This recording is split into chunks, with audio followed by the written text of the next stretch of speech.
story begins in New York in 1947. Elsa is dancing. Maybe it's early evening, for there are no shadows following her steps. In this half-light, she's happy and unaware. Her wedded life is just about to begin. You laugh and you laugh, sing your songs from the past. Don't tell the time by an antique clock. Drink your tea made of hollyhock. Were you looking for a place to fall? She glides freely across the floor, the hand-stitched Parisian gown illuminating her flawless youthful frame.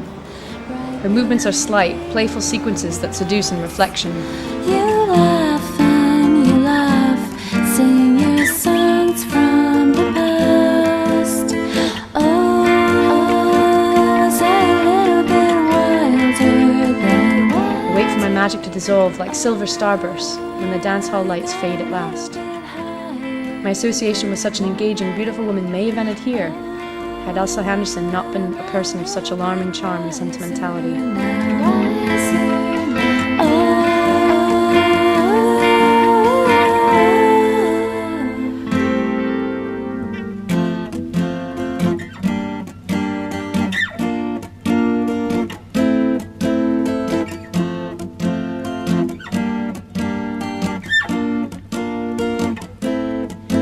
I administer the sugar-free plan, but you don't like me dressed as Peter Pan.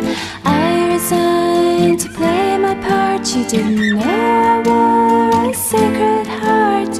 You laugh and you laugh. Rather than be sold, I became Elsa's greatest treasure, a bewitching memoir to the promise of forever. I was brought out at Christmases, birthdays, and christening celebrations. I was the well-worn thread that wove the strands of secrets tightly together, and wild ribbons of happiness that define Elsa's family life.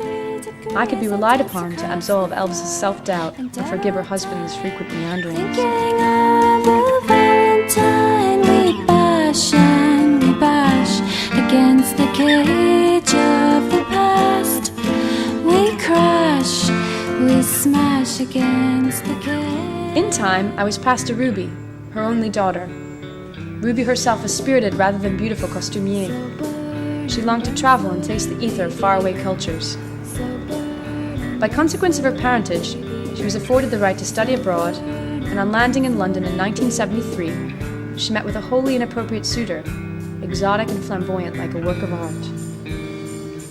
They passed the time soaking up the passion and soul of a vibrant bohemia, with Ruby excitedly sketching out their toxic horizons. Soon she was left alone with a small daughter. Baby, I was misunderstood.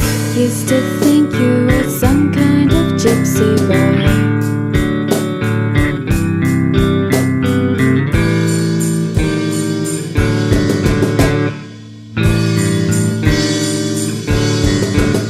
I was wondering if you will winter in the south with me, wondering if you will skip your baleful. I was wondering if you will winter in the south with me, wondering. Memories of home were heightened a year later when Elsa, her mother, and her dearest friend died suddenly. I led Ruby inside the closet of dreams to dress up in me and feel as her mother would have felt years before. To my newest muse, I was forever tinged with nostalgia and loss.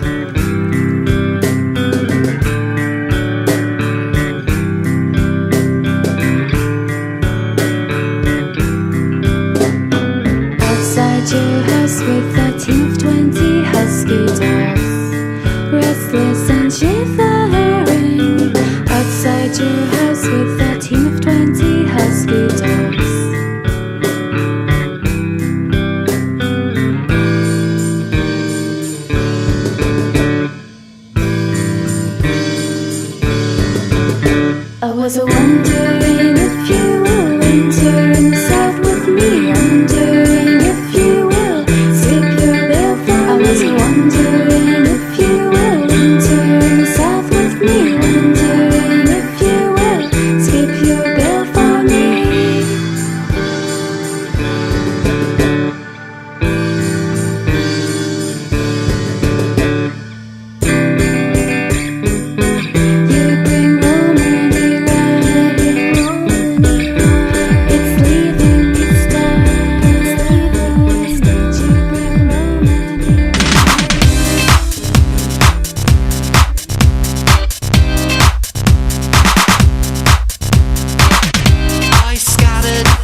spent a lifetime boxed up, languishing in Ruby's dusty attic amongst a wilderness of memories and junk. But somehow, in the 21st century, my legacy led me here, to the streets of Harajuku.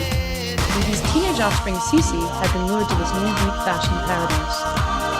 By now, I'm a bygone piece of glamour reworked into something so hyper-modern I scarcely recognize myself. I hold on tightly to my lover's hand, brimming with excitement and anticipation as we dance, full speed, in and out of performers, kaleidoscopic color, and shopping malls.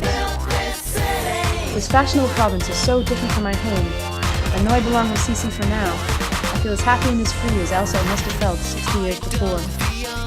For always, I am the bright heirloom of young ideas, emblazoned with love, confidence, and never-ending dreams. Trains that rattle the station, ascending fractures through my foundations. The skyline in summertime.